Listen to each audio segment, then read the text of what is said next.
Bien, muchas gracias. Para iniciar la sesión voy a compartir la diapositiva que hemos elaborado, que trata sobre la elaboración de contratos laborales. Con relación a la elaboración de los contratos laborales, lo primero que deben tener en cuenta es que en nuestro país existen una serie de modalidades contractuales, ¿no? No hay que confundir cuando hablamos de los contratos de trabajo con los contratos que son de locación de servicios, que también son contratos que se usan bastante en el Perú. Ahora bien, con relación a este tema, ¿no? De los contratos de locación de servicios y los contratos laborales, es importante señalar una diferencia. Los contratos de locación de servicios son contratos que se aplican para personas que desarrollan una actividad autónoma. Es decir, no podemos aplicar este tipo de contratos para personas que realizan una actividad dependiente y cuyo cargo es permanente, tomando en cuenta las características del negocio. Esta es una serie de dudas, ¿no? Las dudas que se han presentado con relación a la aplicación de estos contratos se deben a que muchas empresas creen de manera incorrecta que el uso de contratos de locación de servicios estaría justificado, tomando en cuenta que la empresa recién va a iniciar sus actividades y por esa razón considera que recién, digamos, al no tener trabajadores todavía y hacer sus actividades de repente reducidas, se considera que no requiere trabajadores y podría utilizar estos contratos de locación de servicios. También hay empresas que consideran que para aquellas actividades que son por horas o solo implica la realización de tareas por días, es suficiente un contrato de locación. Bueno, es importante señalar, y por eso es la finalidad del curso, que en verdad no estaría justificado para esas actividades el uso de contratos de locación de servicios. Y esto se debe a que la diferencia principal entre los contratos de locación de servicios y los contratos de trabajo es que los contratos de trabajo se aplican para personas que llevan a cabo una actividad dependiente, es decir, subordinada. Por lo tanto, no es relevante para efectos laborales la cantidad de días o la cantidad de horas que desarrolle el trabajador en su puesto. Aquí lo importante es que sea una persona que realice su actividad sujeta a las órdenes del empleador. Además, también hay una serie de indicios que demuestran que estamos frente a un trabajador y no frente a un locador. Por ejemplo, el tema del horario de trabajo, también el hecho de que el lugar de trabajo sea la oficina o las instalaciones de la empresa que ha contratado al trabajador. También hay que tener en cuenta que la empresa va a ejercer lo que se conoce como fiscalización y la posibilidad de fiscalizar a un trabajador implica hacer uso de una serie de métodos o de herramientas para poder verificar el cumplimiento de las actividades. En las labores presenciales no es difícil que el empleador pueda conocer de qué manera el trabajador está llevando a cabo su actividad. Para eso es suficiente que el empleador dé de repente unas vueltas y consulte directamente al trabajador para conocer qué tipo de actividad realiza. De repente se pueden presentar mayores dificultades cuando estamos hablando de un contrato de teletrabajo, porque en los contratos de teletrabajo el trabajador realiza su actividad fuera de las instalaciones de la empresa. Es decir, estamos hablando que la actividad se realiza en los domicilios, ¿no? propios del trabajador o en un lugar elegido por él de manera libre. Entonces, en esos casos, si bien no existe una fiscalización directa de la actividad del trabajador, a través de las tecnologías de la información y comunicación, un empleador podría tener conocimiento de cuáles son las tareas que está desarrollando el trabajador. Tomen en cuenta que normalmente la actividad de teletrabajo implica el uso de herramientas tecnológicas, por ejemplo, el envío de correos, de repente llamadas telefónicas, tener reuniones de manera virtual. Entonces, todas esas características generan de que se presuma de que la actividad laboral, ¿no?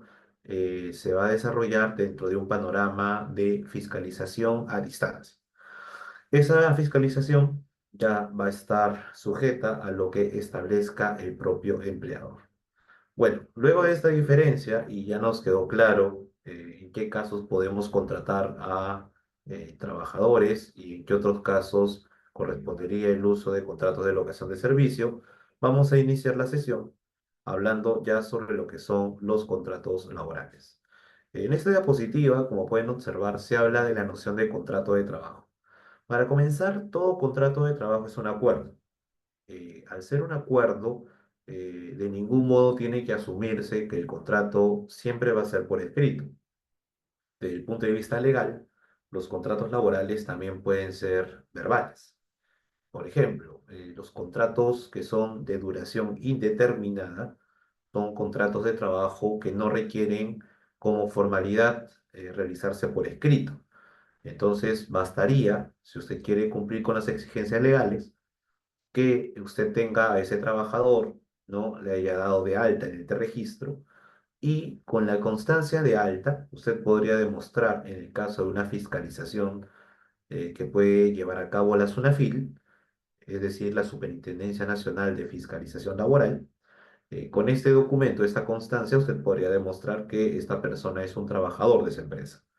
No requeriría presentar un contrato por escrito. Ahora bien, en el caso de otro tipo de contratos, porque recuerden que los contratos de duración indeterminada no son los únicos. Hay una serie de modalidades contractuales, ¿no? Hay contratos temporales, contratos a tiempo parcial, también tenemos contratos de teletrabajo, ¿no? Entonces, todas estas series de modalidades generan, pues, la obligación de conocer cuáles son los requisitos que se deben cumplir para que esos contratos sean válidos. En el caso de los contratos, por ejemplo, que se usa mucho en nuestro país, que son los contratos sujetos a modalidad, ¿no? Estos contratos por exigencia legal, tiene que ser celebrado por escrito. Entonces, ahí no sería suficiente una constancia de alta en el registro, sino que el inspector de trabajo, en el caso que lleva a cabo una fiscalización, también va a solicitar los contratos por escrito. Ahora bien, digamos que ya nos ha quedado claro que cuando hablamos de contrato no nos referimos necesariamente a un documento por escrito, sino nos referimos a un acuerdo de voluntades. Este acuerdo de voluntades implica la presencia de dos partes. Por un lado tenemos al trabajador y tenemos al empleador. El trabajador es una persona natural que brinda un servicio y el empleador es aquella persona que puede ser natural o jurídica que está interesada en la prestación de servicios por parte del trabajador y a cambio de eso va a otorgar una remuneración, además de otros conceptos que califican como ingresos laborales, ¿no?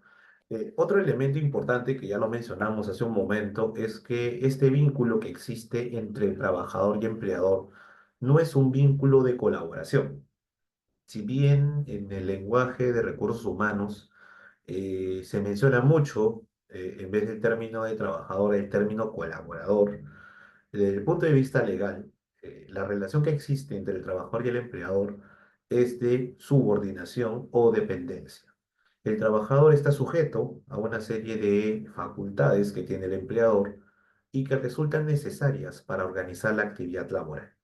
De ese modo, el empleador no solo tiene el poder de dirigir la actividad, estableciendo la manera y en qué lugar se va a realizar la actividad laboral. Además de eso, el empleador puede dictar una serie de documentos internos o políticas. Por ejemplo, estamos hablando del reglamento interno de trabajo, también se puede dictar políticas de prevención frente al hostigamiento sexual, también el reglamento interno de seguridad y salud en el trabajo. Son documentos que son comunes dentro del desde el punto de vista laboral y que también son exigidos legalmente con la finalidad de garantizar ciertos derechos a favor de los trabajadores y establecer responsabilidades por parte del empleador.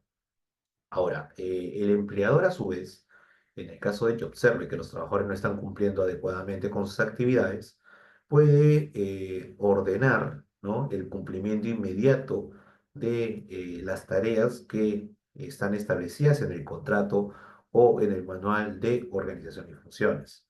Y en caso de que el trabajador se muestre reacio a cumplir con esas tareas, ahí el empleador podría ejercer sus facultades de sanción o de disciplina. Esta facultad disciplinaria podría acarrear una amonestación verbal o escrita en contra del trabajador. También se podría generar una suspensión del contrato de trabajo, ¿no? Una suspensión sin goce de haber. Y finalmente también se podría aplicar la figura del despido, que es la figura más drástica dentro del punto de vista laboral. Entonces, esas son las características propias de un contrato de trabajo. Ya hemos mencionado que en cuanto a la formalidad, hay algunos contratos que son obligatorios que sean celebrados por escrito, como sucede en el caso de los contratos sujetos a modalidad, los contratos a tiempo parcial, los contratos de trabajadores extranjeros, ¿no? Y también ahora los contratos de teletrabajo. Por otro lado, no todos esos contratos tienen que ser registrados ante el Ministerio de Trabajo. Por ejemplo, el contrato a tiempo parcial es un contrato que además de ser celebrado por escrito, sí tiene que ser presentado ante el Ministerio de manera virtual, es decir, la mesa de partes virtual del Ministerio de Trabajo, ¿no? En cambio, en el caso de los contratos de trabajadores extranjeros, esos contratos tienen plataformas virtuales específicas. En el caso, por ejemplo, del contrato de trabajador extranjero de los trabajadores que son considerados como migrantes andinos, ¿no? Los que forman parte de, el CAN, la Comunidad Andina de Naciones, ya ese tipo de contratos va a ser presentado a través de la plataforma del CIMITMA, ¿no? Y en el caso de aquellos trabajadores que no forman parte de la Comunidad Andina de Naciones y que por esa razón se aplica la legislación de trabajadores extranjeros con los límites eh, o porcentajes que exige la ley para su contratación, ahí tendría que registrarse ese tipo de contratos a través de otra plataforma que se conoce como CIVIS. Entonces, como verán, el registro de los contratos de trabajo ante el Ministerio de Trabajo no es algo común, solo se aplica en determinados casos y para eso el Ministerio de Trabajo ha previsto una serie de plataformas, ¿no? Para llevarse a cabo el registro de manera correcta, ¿no? Ahora, en cuanto a las características de los contratos de trabajo, no hay que olvidar que un contrato de trabajo implica el consentimiento de ambas partes para celebrarlo. Si bien es cierto que en la práctica los contratos de trabajo difícilmente son negociados con el trabajador, porque el trabajador lo que hace es firmar un documento que ya ha sido fijado por el empleador, eso no implica de que el trabajador se encuentre sujeto o constreñido a firmar el documento. Si es un contrato que no satisface sus intereses, simplemente el trabajador puede dar un paso al costado. Entonces, existe esa posibilidad, lo que significaría que el trabajador es libre, ¿no? De elegir las condiciones en las que va a prestar un servicio. Ahora bien, hay casos en que los trabajadores sí cuentan con cierto poder de negociar el contenido del contrato. Si bien no son casos muy comunes, esto sucede, por ejemplo, para trabajadores que son de confianza o que ocupan puestos de dirección, que por la naturaleza misma de estas labores es natural que ellos planteen ciertas condiciones para poder desempeñar su actividad en estas empresas, ¿no? Bueno, por otro lado, hay que tener en cuenta que estos contratos son onerosos. Oneroso quiere decir que ambas partes van a beneficiarse en términos económicos. El empleador se va a beneficiar de lo producido por el trabajador, sea una serie de productos, una obra o por el mismo servicio que desarrolla el trabajador, que puede ser valorado de forma económica. En cambio, el trabajador se va a beneficiar porque va a recibir por parte del empleador conceptos remunerativos, así como también podría percibir conceptos no remunerativos, dependiendo de lo que establezca la ley laboral. Y finalmente, lo que se conoce como tracto sucesivo es que la idea al momento de celebrar un contrato de trabajo, sea verbal o sea por escrito, es que el contrato de trabajo tenga cierta duración. Entonces, no es común que los contratos de trabajo solo duren días. Entonces, la finalidad de un contrato de trabajo es que el trabajador permanezca una cantidad de tiempo en la empresa. Puede ser de repente unos meses, puede ser un año, puede ser más tiempo. Entonces, esa característica propia de los contratos de trabajo nos permite, ¿no? Entender que las relaciones laborales tienen una vocación de permanencia, ¿no?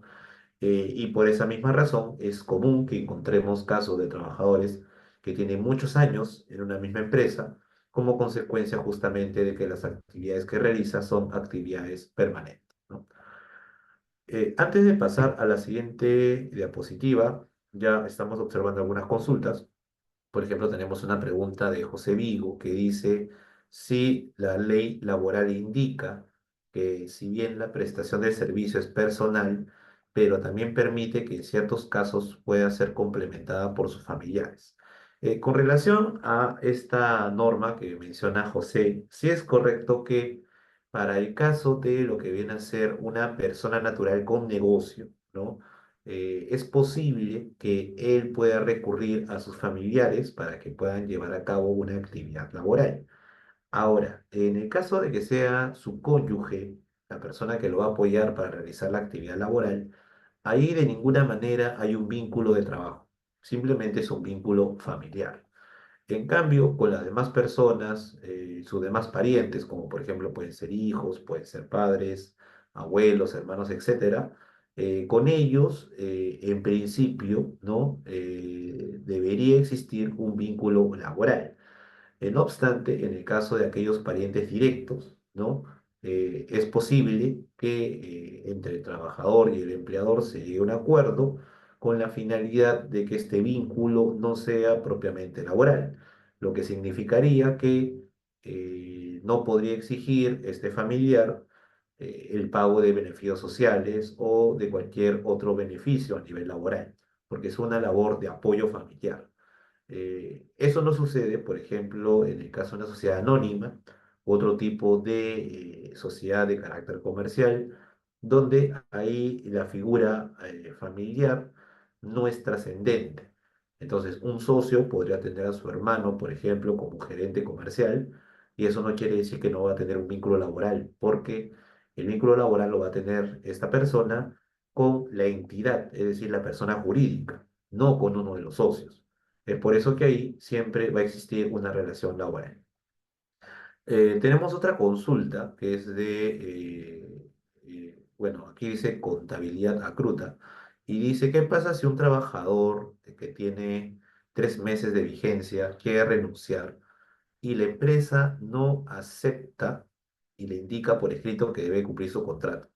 Lo que pasa es de que cuando estamos hablando de un contrato de trabajo, como ya señalé, en el contrato de trabajo el elemento del consentimiento es un elemento muy importante. Entonces, si un trabajador decide renunciar, la empresa no lo puede obligar al trabajador a que se mantenga, ¿no? Esto se debe a que es necesario, ¿no? Que para efectos legales los trabajadores tengan libertad de elegir su empleo. Entonces, si se decide, si por ejemplo un trabajador decide libremente retirarse, la empresa no puede obligar al trabajador a que se quede durante un tiempo, ¿no? Salvo que, porque recuerden que la legislación laboral lo establece de manera clara, existe un periodo para poder renunciar, que es un preaviso de 30 días. Entonces, eso sí podría exigir el empleador. Pero fuera de este periodo de preaviso, ¿no? El trabajador tiene la libertad para poder renunciar. Entonces, la empresa no va a poder obligarlo, ¿no? Al trabajador a que se quede. Ahora, si estamos hablando de un trabajador que está dentro del periodo de 3 meses del periodo de prueba, existen criterios, bueno, yo no los comparto, pero hay criterios que indican que en esos casos el trabajador, al estar dentro del periodo de prueba, también tiene la libertad de renunciar sin cumplir con este periodo de preaviso, ¿no? Yo no estoy de acuerdo porque el periodo de preaviso de 30 días es como una especie de beneficio a favor del empleador para saber de manera anticipada que el trabajador se va a retirar y poder llevar a cabo las contrataciones para contar con el reemplazo necesario. Entonces, el periodo de prueba no es un beneficio para el trabajador, sino es un beneficio para el empleador, para poder disponer, en el caso de que observe que un trabajador no cumple con los requerimientos de la empresa, pueda disponer su cese, ¿no? Sin que esto califique como un despido arbitrario, donde debería pagar una indemnización, ¿no? Entonces, más allá de eso, ya mencioné este criterio, así que si estamos dentro de los 3 meses, el trabajador podría alegar una renuncia sin tener que cumplir con este periodo de preaviso. Tenemos unas dos preguntas adicionales, vamos a contestarlas y luego vamos a proseguir con la exposición, que todavía nos quedan algunos minutos. Por ejemplo, José dice que se refería cuando hizo su pregunta anterior a una empresa, dice, se me contrata a mí, pero en algunos días yo no puedo ir, ¿no? Lo que pasa es de que, insisto nuevamente, José, que cuando estamos hablando de una persona natural con negocio y se contrata a un familiar, o mejor dicho, se tiene el apoyo familiar, ahí no hay contrato de trabajo. Al no existir un contrato de trabajo, tú no puedes obligar a tu familiar para que lleve a cabo su actividad, por ejemplo, todos los días. Esta persona puede ir algunos días, otros días no, entonces no hay ningún problema. Lo único que sí te señala la ley es que en el caso de que, por ejemplo, tengas un hijo o un padre con el cual tengas este vínculo y tú decides o ambos deciden tener un vínculo laboral, ¿no? Conforme a lo que exige la ley, ahí tú deberías cumplir con todas las formalidades, lo que significaría también pagar los beneficios. Entonces, ahí, por ejemplo, esta persona podría tener un horario y si llega tarde le podría descontar porque ya hay un vínculo laboral, ¿no? Bien, contestando entonces ahora a Héctor Zipán, dice si se puede pactar un tiempo menor de periodo de prueba. El periodo de prueba normalmente es un periodo de 3 meses y este periodo le permite al empleador eh, despedir, ¿no? Porque a la larga es un despido, despedir al trabajador si considera que no se adecua a los parámetros o al perfil que necesita. Entonces, es posible, tomando en cuenta que este periodo le beneficia al empleador, se puede disminuir. Y en esos casos, si por ejemplo se quiere pactar que no sean 3 meses, sino solo un mes, eso debería ser establecido en el contrato de trabajo. Entonces, es una exigencia que habría que tener en cuenta. Antes de contestar las siguientes preguntas, porque veo que hay otra pregunta de Jorge, ¿no? Y seguro van a haber algunas más. Quiero concluir con esta diapositiva porque luego voy a compartirles un modelo de contrato de trabajo para que podamos identificar su contenido, ¿no? Bueno, hablando sobre los contratos de trabajo, deben tener en cuenta que hay una serie de contratos o modelos de contratos. Para eso, esta clasificación nos resulta bastante útil para poder distinguirlos. Por ejemplo, por su forma, los contratos pueden ser orales, y escritos. En el caso del contrato oral, bueno, no se requiere mayor formalidad, aunque siempre es recomendable tener un contrato por escrito. ¿Por qué razón? Porque si tenemos un contrato por escrito, por más que el trabajador sea de duración indeterminada, ¿no? Tenemos la ventaja de colocar en el propio documento cuáles son las funciones del trabajador, cuál es su horario, colocar algunas cláusulas especiales, también indicar de repente la aplicación de un periodo de prueba especial. Entonces, todas esas características o esos elementos no se van a poder hacer si no contamos con este tipo de, digamos, de contratos por escrito, ¿no? Entonces, ese es un tema a tener en consideración. En segundo lugar, tenemos otra diferencia que es por la vinculación con los trabajadores. Por la vinculación con los trabajadores, los contratos pueden ser de manera directa, que es cuando la empresa inserta al personal que va a brindar servicios a su favor en su propia planilla, y la otra forma es la que se conoce como la vía indirecta. La vía indirecta es cuando la empresa va a contratar a otro tipo de empresas para que le destaquen o se dé un desplazamiento de trabajadores. Entonces ahí estamos hablando de figuras como la intermediación laboral o la tercerización de servicios. Entonces, estas figuras son bastante utilizadas en nuestro país y esto no significa, al utilizar estas figuras, que la empresa que contrata estas empresas se convierte en empleador de los trabajadores destacados o desplazados, a través de la cual una empresa, si necesita contar con mayor personal, lo podría tener sin necesidad que exista un vínculo laboral directo. Luego tenemos esta clasificación por su duración, donde tenemos los contratos de duración indeterminada y los contratos de duración determinada. Los contratos de duración indeterminada son aquellos en los que no hay una fecha de vencimiento. Entonces, estos contratos van a ser permanentes y de manera excepcional pueden resolverse en el caso de que se presenten algunas situaciones que justificarían la extinción del contrato. Por ejemplo, las faltas graves son calificadas como casos en los que el empleador podría despedir al trabajador, ¿no? Y con eso se daría por terminado el contrato de duración indeterminada. También puede presentarse otros casos, como por ejemplo la renuncia, puede existir un mutuo acuerdo entre las partes para dar por terminar el vínculo laboral. De repente el trabajador tiene la edad de jubilación y se decide jubilar, ¿no? Entonces se pueden presentar varios supuestos que den por terminado el contrato de trabajo. A diferencia de estos contratos, los contratos de duración determinada son aquellos en los que los trabajadores van a llevar a cabo su actividad, pero en determinadas fechas, ¿no? Entonces ahí podemos hablar de contratos, por ejemplo, de un mes, de 3 meses, de 6 meses, de un año, etcétera, ¿no? También puede colocarse no una fecha para determinar la culminación del contrato.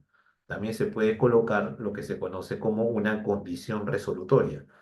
Cuando hablamos de condiciones resolutorias, nos referimos a aquellos casos en los que no es un plazo, sino es un hecho el que determina la culminación del contrato. Por ejemplo, en los contratos de obra, cuando la obra ha culminado, automáticamente el contrato se extingue. En el caso de los contratos de suplencia, cuando el titular del puesto retorna, el contrato de suplencia también se va a extinguir. Entonces, como pueden observar, los contratos de duración determinada pueden concluir tanto por un tema de plazo como por un tema de una condición. Finalmente tenemos los contratos a tiempo completo y los contratos a tiempo parcial. En el caso del contrato a tiempo parcial es aquel que es menos de 4 horas, ¿no? Entonces, en ese tipo de contratos, los que son menos de 4 horas, son contratos que, donde no existe estabilidad laboral. Además de eso, no tiene el trabajador derecho a la compensación por tiempo de servicios. Entonces, como pueden observar, ese trabajador va a tener menores derechos de los que corresponde a un trabajador a tiempo completo. Y finalmente, los contratos por el lugar de trabajo. Normalmente hablamos del contrato que es de carácter presencial y los contratos a distancia. En el caso del contrato a distancia, no es que el trabajador que labora a distancia tenga menos derechos. Al contrario, pueden existir mayores derechos. Por ejemplo, se permite, en el caso del teletrabajo, que el empleador asuma los gastos vinculados con el suministro eléctrico, con el pago de internet y también otros gastos vinculados. Entonces, como pueden observar, es posible, dependiendo de la manera como se haya pactado, que el empleador asuma estos gastos, incluso los gastos por desgaste de máquina, ¿no? Del equipo que el trabajador puede poner a disposición del empleador, como una laptop, ¿no? Eso no es que sea obligatorio, eso se pacta en el contrato, así que va a depender mucho en qué términos ambas partes se pongan de acuerdo. Entonces, esto se aplica en el caso de los contratos a distancia o de teletrabajo, que tiene que considerar una serie de cláusulas. Bien, antes de terminar la sesión de hoy, voy a compartir con ustedes un modelo de contrato de trabajo, ¿no? Esto lo voy a hacer rápidamente, porque la idea es que más o menos ustedes conozcan cómo se debe estructurar un contrato de trabajo.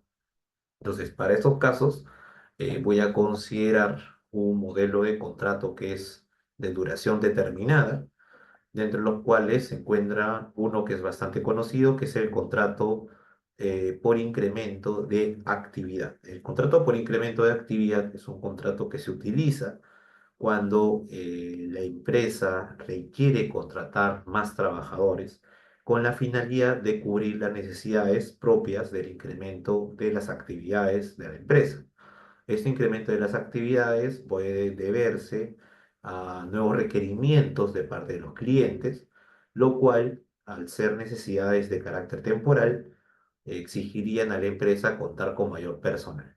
Entonces, este tipo de contratos son válidos, ¿no? Se encuentran regulados en el Decreto Supremo número 003-97-TR, como pueden aquí ver la base legal, y esta es básicamente su estructura. Ojo, lo que vamos a comentar hoy día es una estructura base, ¿no? Hay contratos que pueden incluir una serie de cláusulas diferentes, ¿no? No es la finalidad en esta sesión, tomando en cuenta el tiempo limitado, explicar al detalle todas las cláusulas que se pueden utilizar. Igual, este documento puede servir de referencia como para que se orienten de cuáles son las cláusulas que necesariamente un contrato debe tener. Para comenzar, todo contrato, como ustedes verán, inicia con un título, ¿no? Este título es necesario porque ahí usted va a explicar qué tipo de contrato es el que tiene que utilizar, ¿no? Entonces, hay contratos, por ejemplo, que son contratos por incremento de actividad como contratos por inicio de actividad, ¿no? Que no hay que confundirlos porque si bien están regulados por el mismo artículo, son totalmente diferentes, ¿no? Luego pueden observar aquí en esta primera parte, ¿no? Que aquí se va a colocar cuáles son las partes, tanto que es el empleador como el trabajador, ¿no? En el caso del empleador se va a colocar el número de RUC, se va a colocar la razón social, el domicilio, quién es el gerente general o representante y también se va a colocar el número de DNI, ¿no? Entonces es un tema a considerar, ¿no? Luego, normalmente en los contratos de trabajo, como también pueden observar en esta primera parte, en esta primera cláusula, se colocan los antecedentes. En este caso se ha tomado como referencia un centro de enseñanza, los cuales también pueden ser calificados como empleadores. En el caso del trabajador, si tomamos en cuenta este ejemplo, podemos hablar de un profesor, podemos hablar también de una persona de administración, un contador, una persona de limpieza, una persona que se dedique a realizar actividades, por ejemplo, de apoyo logístico, ¿no? Hay una serie de profesiones que se pueden realizar dentro del marco de un centro de enseñanza. Entonces, eso ya va a depender de la empresa precisarlo en el contrato. Ahora, he subrayado en amarillo esta cláusula segunda, porque considero que es la cláusula más importante que todo contrato de trabajo sujeto a modalidad debe tener, ¿no? Esta parte del objeto del contrato, no se olviden que implica de parte de la empresa que redacte con mucho cuidado cuál es la causa que sustenta el uso de este tipo de contrato, que es de incremento de actividad. Entonces, aquí, por ejemplo, se hace referencia a que se ha dado un incremento de la actividad educativa, que es un incremento coyuntural, ¿no? Y bueno, se está explicando básicamente que se han presentado nuevos requerimientos. Ahora, no basta con decirlo, tiene que haber medios probatorios que lo sustenten. Por ejemplo, digamos que la cantidad de estudiantes se ha incrementado en estos años. Antes eran 15 estudiantes por aula. Ahora, como se han dado cambios en la enseñanza, de acuerdo con las políticas internas del colegio, de repente ya no van a tener 15, sino 30. ¿Ya? Entonces, al tener 30 alumnos, quiere decir que tienen que implementarse más aulas, ¿no? Tienen que contar con mayores docentes, el personal administrativo también de repente aumenta. Entonces, son elementos que son necesarios detallar. Como he dicho, este es un modelo referencial. Va a depender de cada contexto, de cada coyuntura o de cada situación particular. Va a depender eso para poder redactar mejor esta parte o esta cláusula del contrato. Luego de explicar las razones por las cuales se está utilizando el contrato por incremento de actividad, hay que también señalar cuáles son las tareas del trabajador. Ahora, la idea es que en el contrato de trabajo no se expliquen todas las tareas al detalle, porque para eso usted va a contar con otro documento que es el Manual de Organización y Funciones. Entonces, en función de este manual, usted va a contar con una referencia precisa sobre la manera como se debe o qué tareas deben exigírseles al trabajador, ¿no? Eh, Luego, para continuar con el desarrollo de lo que viene a ser el contrato, acá se hace una mención al cargo y también se hace una explicación de cuáles son las reglas propias de la actividad que va a realizar el trabajador. Entonces, en esta cláusula usted puede hacer referencia a qué tipos de políticas son obligatorias dentro de la empresa. Tiene que mencionarse también que el empleador está facultado a realizar modificaciones a las condiciones de trabajo. Y así, como he mencionado hace un momento, este es un modelo estándar donde se pueden colocar una serie de reglas. Por ejemplo, aquí en el 3.7 se hace referencia a que hay una prohibición, tomando en cuenta la naturaleza de la actividad, de hacer uso de equipos móviles o de cualquier otro sistema electrónico que pueda interferir con la labor docente. Si estamos hablando de un trabajador que desarrolla la actividad docente. Entonces, este tipo de cláusulas son válidas en la medida de que no invadan la intimidad del trabajador y sean razonables teniendo en consideración las características de la actividad. He subrayado también en amarillo la cláusula cuarta, porque en esta cláusula observamos que el trabajador tiene la obligación de llevar a cabo su actividad, ¿no? En las instalaciones de la empresa, ¿no? Si bien es cierto que durante la etapa de la pandemia muchas de las actividades docentes se realizaban a través del esquema de teletrabajo, luego, cuando ya no existían estas dificultades a nivel de la salud, ya se exigió nuevamente el trabajo presencial. Entonces, en estos casos, pues, este contrato justamente indica la obligación del trabajador de asistir a las instalaciones, ¿no? Entonces, ahí incluso se coloca el tema de las sedes, ¿no? Luego de eso tenemos también otra cláusula que, bueno, no la subrayé en amarillo, pero que tiene que ver con el tiempo de trabajo. En el caso del tiempo de trabajo, como pueden observar, esta cláusula quinta establece un tope, ¿no? Aquí la jornada máxima es de 8 horas diarias o 48 horas semanales, conforme a lo que indica la Constitución. Y este tipo de jornadas también cuenta con un horario. Hay un horario de ingreso, hay un horario de salida y bueno, también hay un horario de refrigerio que para este caso particular es de 1 hora, cuando realmente debe ser de como mínimo de 45 minutos. Entonces eso ya va a depender de la empresa. La empresa puede colocar 1 hora, puede colocar 2 horas, puede colocar 1 hora y media o puede colocar 45 minutos, ¿no? Que es lo mínimo establecido por ley. Luego tenemos como sexta cláusula tiempo de vigencia del contrato, ¿no? Cuando estamos hablando de la vigencia, como este contrato es de duración determinada, hay que establecer una fecha de inicio y una fecha de fin, ¿no? Y con la posibilidad de prorrogar este tipo de contratos. Finalmente, bueno, como pueden ver, hay una serie de cláusulas que se han añadido para concluir y para dar el pase a los encargados de aprendizaje contable para que justamente los inviten a una capacitación más extensa sobre estos temas. Acá tenemos una cláusula que es la cláusula novena, donde se incorporan algunas cláusulas especiales. Por ejemplo, una de las primeras cláusulas es el periodo de prueba. El periodo de prueba para un trabajador ordinario de 3 meses, pero también podría ser mayor. Por ejemplo, para el caso de los trabajadores de confianza, que puede ser de 6 meses, los trabajadores altamente calificados también podría ser de 6 meses, y finalmente los trabajadores de dirección, que sería de 1 año como máximo. Luego tenemos aquí las llamadas recomendaciones en seguridad y salud en el trabajo. La ley de seguridad y salud en el trabajo obliga a todas las empresas a contar con una serie de recomendaciones para reducir los riesgos de accidentes. Este tipo de cláusula, o mejor dicho, la 9.2, puede ser consignada a través de un anexo o puede ser detallada a través de una cláusula. Aquí se ha preferido preparar un anexo. Luego hay otros casos, por ejemplo, esta de exclusividad y no competencia postcontractual, que es una cláusula bastante particular y que se aplica normalmente cuando lo que se busca es que por las razones de la actividad del trabajador, éste no labore para una empresa de la competencia.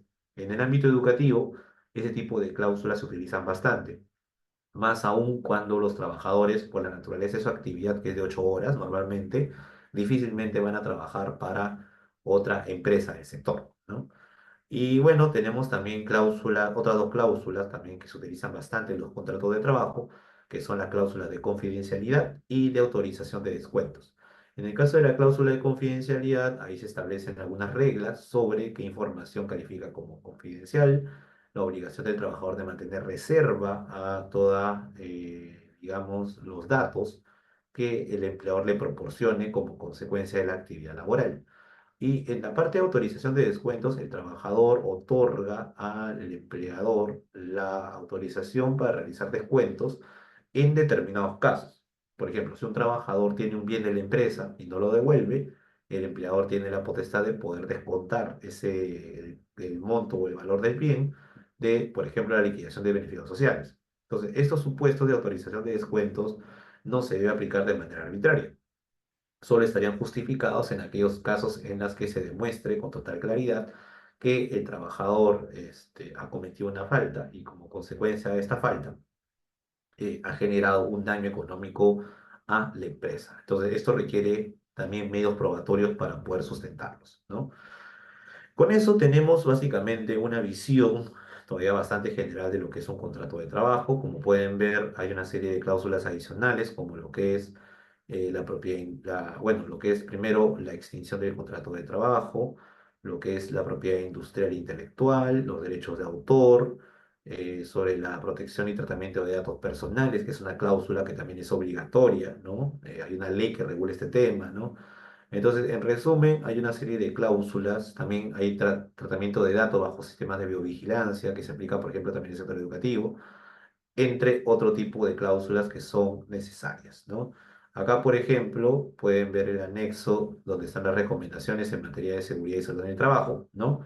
Entonces, en conclusión, este modelo, que bueno, es de 12 páginas aproximadamente, es un modelo estándar que puede resultar útil, ¿no? Para poder contratar a un trabajador, siempre y cuando se ajuste a las características de este sector. Hay otros sectores más complejos donde las cláusulas tienen que ser diferentes. Por ejemplo, en el contrato de teletrabajo, este contrato no se aplica, sino que es otro tipo de contrato. Entonces, ahí existe una diferencia, ¿no? Bueno, ya para concluir con este punto, ¿no? De los contratos de trabajo, vamos a responder algunas preguntas del chat. Bueno, hay un total de 11 para darle tiempo a la persona encargada para explicar el curso que se está coordinando, ¿no? Para los próximos días.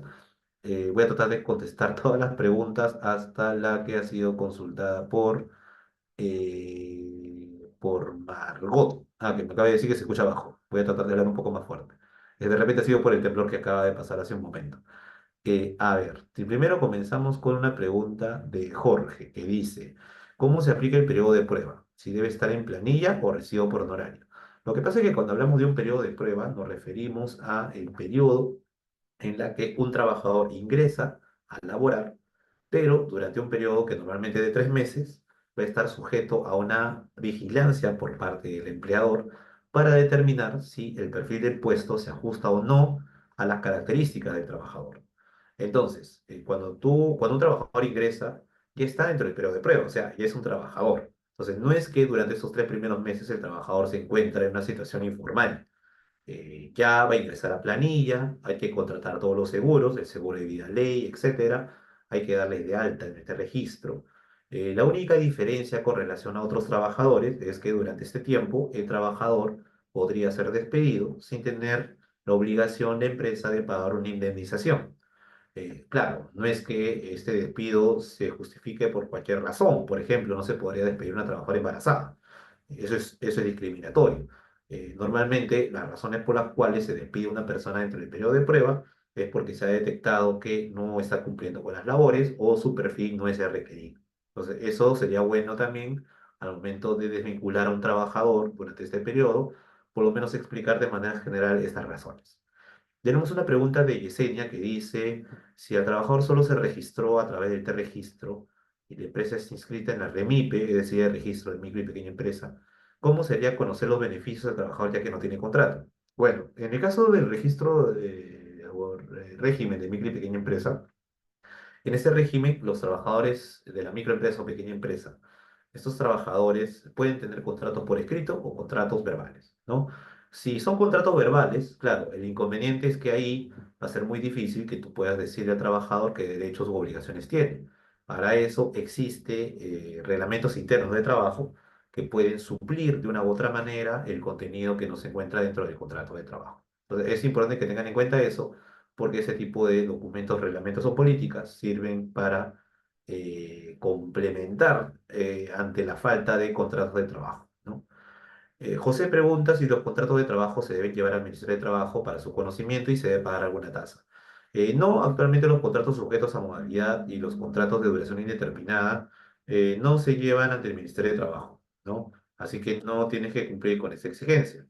Los únicos contratos, bueno, hay varios tipos de contratos, pero los contratos que sí tienen que ser registrados de forma obligatoria ante el ministerio son los contratos a tiempo parcial, los contratos que son de teletrabajo, bueno, se va a crear una plataforma próximamente, tenemos los contratos de trabajadores extranjeros, los contratos de los que son de trabajadores del hogar, ¿no? Entonces son ese tipo de contratos los que sí de manera obligatoria deberían registrarse. En cuanto a la tasa va a variar. Por ejemplo, en el caso de los contratos que son de trabajadores extranjeros, sí hay que pagar una tasa. En cambio, en el caso del contrato a tiempo parcial, no se aplica ninguna tasa, ¿no? Hay otra pregunta de Alicia donde señala, bueno, esa es la primera pregunta de Alicia, que dice si hay algún modelo de contrato para MIPES. Sí, es correcto. El modelo que tú estás viendo ahorita es un modelo para un trabajador a tiempo completo y de régimen general. Pero hay modelos parecidos, ojo, no son los mismos, parecidos, que también se apliquen para las MIPES. Incluso también hay un modelo específico que ya no es por incremento de actividad, sino para obra determinada, así como hay modelos para servicio específico. O sea que sí, Alicia. También hay modelos de esta naturaleza que en el seminario también vamos a poder explicar. José Vigo pregunta, dice que, se refiere, dice, al caso de la contratación de familiares. Sí, es correcto, José. Cuando es una persona natural con negocio, es posible tener familiares sin que con ellos se tenga un vínculo laboral. Santiago Valverde pregunta, en el caso de los contratos de agentes de vigilancia en una empresa, dice, ¿podría la SUNAFIL considerar como una relación laboral para la empresa contratante? Lo que pasa es que en el caso de aquellas empresas que llevan a cabo actividades de vigilancia, estas empresas realizan una actividad de intermediación. La ley incluso lo coloca de manera bastante clara. Y por esa razón, estos trabajadores vigilantes, cuando son destacados a una empresa que se le conoce como empresa usuaria, este tipo de contratos no genera una relación laboral específicamente, ¿no? La relación laboral existe entre el vigilante con la empresa que es su empleadora, no con la empresa usuaria que está requiriendo el servicio de vigilancia. Entonces tengan en cuenta eso, Santiago, porque ahí no hay vínculo laboral directo. Me pregunta Irina, ¿cómo probamos la causa objetiva en un contrato de incremento de actividad? Bueno, para comenzar hay que analizar qué tipo de incremento de actividad se ha dado. Por ejemplo, si tú eres una empresa que se dedica a vender productos de cuero y vas a implementar una nueva línea donde ya no vas a vender solo zapatos, digamos, vas a vender guantes, vas a vender casacas y vas a vender correas.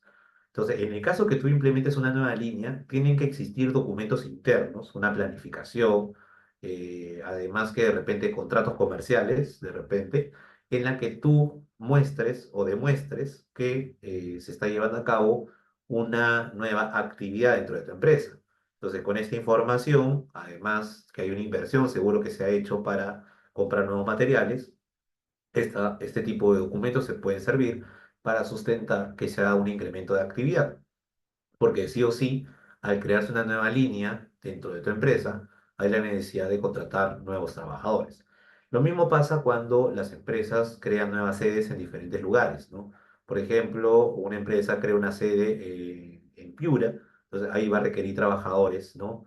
Para cubrir sus actividades. Entonces, eso también puede ser calificado como incremento de actividad. Me pregunta justo acá hay una persona si la causa objetiva depende o no del tipo de contrato. En efecto, cada tipo de contrato tiene una causa propia. Entonces, no vas a aplicar la causa del incremento de actividad al caso, por ejemplo, de inicio de actividad, que es una causa muy diferente. Tampoco lo podrías aplicar, por ejemplo, a de necesidades de mercado, que es una causa distinta. Entonces, cada tipo de contrato tiene que tener su propia justificación, ¿no? Además, también por cada sector, porque no es lo mismo el sector industrial, el sector producción, el sector servicios, por cada sector también tiene que haber una explicación diferente. Entonces, no es tan sencillo como te habrás dado cuenta elaborar contratos de trabajo, especialmente en este tipo de cláusulas. José pregunta si el contrato por incremento puede ser renovable. Sí, el contrato por incremento de actividad puede ser renovable, siempre y cuando no superes de los 3 años, ¿no? Ese es el límite establecido por ley. Tenemos otra pregunta que dice, en el contrato modelo, dice, se elimina el 5.2, ¿existe alguna falta? Lo que pasa es que todos los contratos de trabajo deben establecer un horario de ingreso y de salida. Eso es obligatorio. Es más, la misma norma laboral exige que en un lugar más público, se coloque el horario de ingreso y el horario de salida. No obstante, existen casos en los que este tipo de contratos eh, sí pueden ser pues contratos en los que se pueda colocar de que no hay un horario de ingreso ni de salida. Estos son 3 casos y con esto cierro porque con eso ya acabamos la hora, ¿no? Son los contratos primero de personal de dirección. Esos trabajadores no tienen horario de ingreso ni de salida, así que no deben marcar. También sucede en el caso de los trabajadores intermitentes, como sucede, por ejemplo, con personal de vigilancia o personal que se dedica a labores de custodia, ¿no?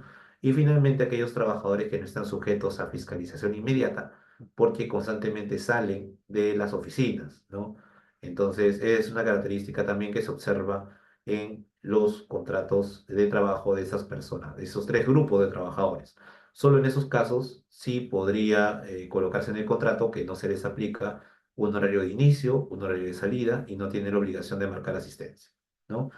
Bien, veo que hay cuatro preguntas o cinco preguntas más. Lamentablemente por un tema de tiempo no voy a poder contestarlas. En todo caso, voy a utilizar un minuto nada más. Primero para agradecerles a todos los participantes las preguntas que han hecho. Van a disculpar que no pueda contestar todas las preguntas. Entenderán que por un tema de tiempo. Y principalmente quería agradecer también al grupo Aprendizaje Contable por la invitación para poder desarrollar este webinar gratuito. Y bueno, voy a darle el pase a los organizadores para que los puedan invitar a el curso, donde sí vamos a tener un tiempo suficiente para poder hablar de cada uno de los tipos de contratos y mostrarle también modelos sobre este tema, ¿no? El curso va a ser sobre elaboración de contratos y también vamos a analizar lo que son los regímenes laborales especiales. Entonces espero que puedan participar en el curso. Así que bueno, ahora sí doy el pase correspondiente a los encargados. Muchas gracias.